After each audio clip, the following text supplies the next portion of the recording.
Salut à tous, c'est Seb Guilleux pour Boomerang Evolution. Donc là, le but de cette vidéo, c'est de vous présenter un boomerang de compétition, un boomerang pour l'épreuve de trick catch. Donc ces dernières années, on a vu apparaître ces boomerangs quadripales. Donc je rappelle, le trick catch, c'est des rattrapages acrobatiques à difficulté croissante. Et on doit avoir des boomerangs qui montent relativement haut et descendent bien en cheminée, bien en hélicoptère, et le plus stable possible.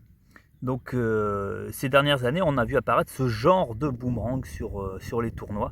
Je crois que le créateur de cette forme, c'est Michael Jervin, un Américain, je crois, je ne suis pas complètement sûr. Et là, vraiment, ça s'est démocratisé un petit peu comme le Fuzzy en Ossi-Round.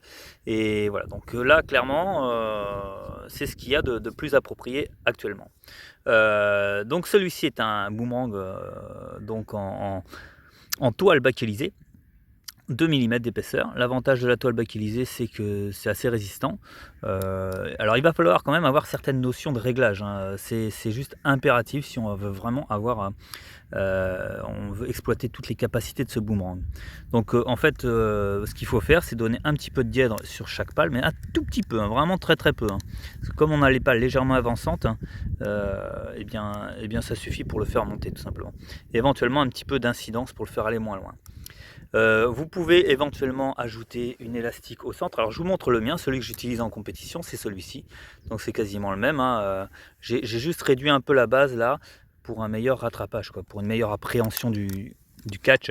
Voilà, comme ceci. Donc voilà, on va faire une petite démo. Voilà, il y en a une dizaine environ et c'est vraiment ce qu'il vous faut si vous voulez progresser en trick catch. Alors vous regarderez, il y a très peu de bords d'attaque, c'est quasiment vertical. Et tout se fait au twist, au réglage.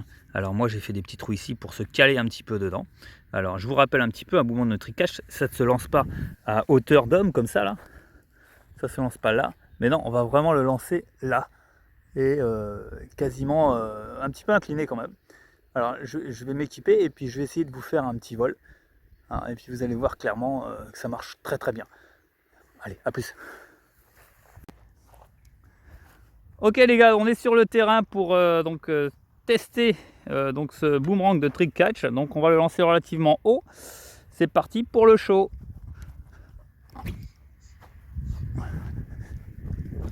Voilà, on a une descente très stable, très verticale. Hop, et voilà, c'est catché. C'est très tolérant. Allez, un petit peu glissé, mais ça fonctionne quand même. Voilà, il part super bien. Et en plus, il est très précis. J'espère que vous pouvez le voir. Et voilà. Donc avec ça, on va pouvoir le rattraper une main, donc l'autre main, deux mains sous la jambe. Je vais vous montrer les rattrapages. Ok, on va juste récapituler un petit peu les rattrapages acrobatiques. Donc ce qu'on fait en compétition, c'est très simple.